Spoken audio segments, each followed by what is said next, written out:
মোট কয় জাতের ধান হয় এদিকে? এই যে 5-6 এই যে তুলসী মেলা হয়। তুলসী মালা। যা তুলসী মালা এই কাঠাপতি কত হয়? কাঠাপতি মনে করেন 1 মণ, আবার এই যে সেন্টু ভাইজিং হয় 3 মণ, ইন্ডিয়ান ভাইজিং 3 মণ। 3 মণ করে হয়। যা আর এমনি খরচাপাতি? খরচ মনে করেন যে 3 বার করে বীজ দেওয়া লাগে। 3 বার করে বীজ দেওয়া লাগে? 3 বার করে বীজ দেওয়া। খরচটাই বেশি কৃষির না? হ্যাঁ, খরচ বেশি। আর এটা কি এই যে জিনিসটা কি কোদাল না? হ্যাঁ, কোদাল। এটা দিয়ে আপনার ই করে কুবায়। আর এটা যে ধানটা করবেন এটা আর কি কি প্রক্রিয়া আছে এখন? মনে করেন হাল ভাইয়া মানে গরু দিয়ে? না, এখন গরুর চাষ নাই? না, গরু নাই, এখানকার মানে ট্রাক্টর সব। ট্রাক্টর? যা ট্রাক্টর কি দর নেয়? 5,000 টাকা কুদ। এক একর। আর যদি ই হয় যে কয় কাটা করলেন? আড়াই কাটা। আড়াই কাটা কত নিব? আড়াই কাটা মনে করেন নিব 5,000 টাকা নিয়ে আপনি 2.5 কাটা 10 500 500-700 টাকা। আর এটা আবার পানির ব্যবস্থা কি স্কিমের? মনে করেন যে লাইন দিয়ে পানি নিয়ে না। কই লাইন কই? লাইন আছে এদিকে আছে। এই যে মাটির নিচ দিয়ে? না, এই দিনটা ড্রেন আছে। ওই যে ড্রেন আছে না, মানে মানুষের ক্ষেতের ভিতর দিয়ে? হ্যাঁ, মানুষের ক্ষেতের ভিতর দিয়ে ড্রেন আছে। তাহলে ধরেন মনে করলেন ওই লোকের ক্ষেতের ভিতরে পানির দরকার নাই, আপনার পানির দরকার, তাহলে এটা কেমনে আসবো? মনে করো ওই ড্রেনটা আছে না, ওই ড্রেন সবসময় থাকবো, যার ইচ্ছা সেই নিতে পারবে। মানে বাতরের সাইড দিয়ে? হ্যাঁ, এটা ড্রেন দিব। ওটা থেকে সরকারি কৃষি অফিস থেকে নির্দেশনা দেওয়া আছে? এটা এখানকার মনে করেন আপনার ক্ষেত আপনি বাধা দিতে পারবেন না। এটা সরকার থেকে করা না, এটা কি এমনি পাবলিক এরিয়া থেকে, কিন্তু এটা ড্রেন দিতেই হবে বাইরে থেকে। মানে এটা যার অধিকার। এই যে ড্রেন, এই যে কোনটা দেন? ও হয় দেন। হ্যাঁ। ও মানে এটা ওই কৃষকেরা 2টা বাতর করে যার সুবিধার জন্য দিচ্ছে। এটা এই মাটি কাছে দিকে না, এটা তো আসলে কিন্তু মাটি এই ড্রেনটা না, এই ড্রেনটা আসলে হয়ে গেছে। আবার বাইন্দা নিব। আর মুরব্বির নাম কি? সুলাইমান না? এই এলাকা কি স্থানীয় আপনি? হ্যাঁ, এই এলাকাতে। আর এই কৃষি কাজ করতে কেমন লাগে? আলহামদুলিল্লাহ ভালোই। গত মৌসুমে কেমন ধান পাইলেন? কি ধান ছিল এটা? এটা যে সেন্টু ভাইজিং ছিল। কয় মন হয়েছে?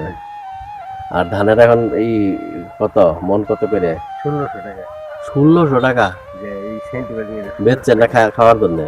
মনে করেন যে ইয়ার 50 মন পাইছিলাম, 30 মন বেচছি আর 20 মন খাওয়ার জন্য। তো যাই হোক দর্শক বন্ধু, এটা কি মানে এই যে চাষ করেন নাই? মাটি কেটে সমান করলো।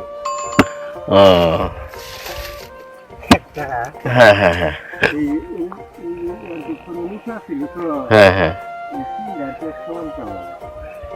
মাটি ফেলাইছেন কিনে নিয়ে? পরে এটা লেবেল করতেছেন না? লেবেল করলে পানিটা সুন্দরভাবে থাকে সব জায়গায় না? এখানে কয় কাঠা জমি আপনার? কিনে জমি দেওয়ার কথা ছিল 5 কাঠা, 7 কাঠা। আর দিতে হবে 7 কাঠা। আপনার বাড়ি এটা? এদিকে জমি এখন কত করে কাঠা? ওইটা হলো 4.5 লাখ। আর এটা 2.5 লাখ টাকা। 4.5 লাখ টাকা কাঠা? আর এটা 2.5 লাখ টাকা কাঠা? হ্যাঁ, ভিতরে তো। হ্যাঁ, 2.5 লাখ টাকা কাঠা। 2.5 লাখ টাকা কাঠা হয়ে গেছে গা? এখন এদিকে জমি বিক্রি হয় না? কম না? আর এটা কি যে বাতরের লাইনটা কেমনে কি করে? যে অনেক সময় যে দেখা গেল যে বাঁকা হয়ে যায়, যার পজিশন অনুযায়ী না? কি ধান হয় এগুলির মধ্যে?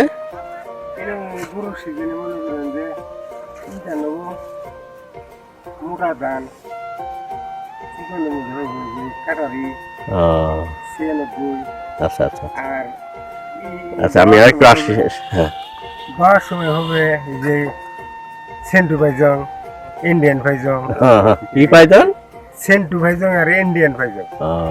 তাহলে আপনার মূল্যবান সময় নষ্ট করলাম, কিছু মনে করেন না? হ্যাঁ ভাই, মাঝে মাঝে আসি ভিডিও করার জন্য। হ্যাঁ, তো এই জায়গায় এক জায়গায় বাইরে নিয়ে আসছি, বাইকটা নিয়ে আবার ওদিকে গেছে, তো ভাবলাম যে এখানে একটু করি। হ্যাঁ, ঠিক আছে ভাইজান, ভালো থাকেন, আসসালামু আলাইকুম। তো দর্শক বন্ধু, আপনাদেরকে দেখাইলাম একটা গ্রাম বাংলার এক ভাই কৃষকের সঙ্গে কথা বললাম, কথা বলে অনেক ভালো লাগলো। তিনি আমাকে সময় দিলেন, এখানে উনি মাটি লেভেল করতেছেন, এটাই দেখালাম।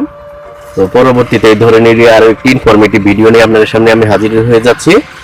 যারা আমার চ্যানেলটিকে সাবস্ক্রাইব করেছেন তাদেরকে অসংখ্য ধন্যবাদ। যারা এখনো সাবস্ক্রাইব করেন নাই, সাবস্ক্রাইব করে পাশে থাকা বেল বাটন অল প্রেস করে দিন। আর যারা থেকে দেখতেছেন, পেজ থেকে দেখতেছেন, পেজটাকে ফলো দিয়ে রাখান। আজ এখানে রাখছি। Thank you for watching. আল্লাহ হাফেজ।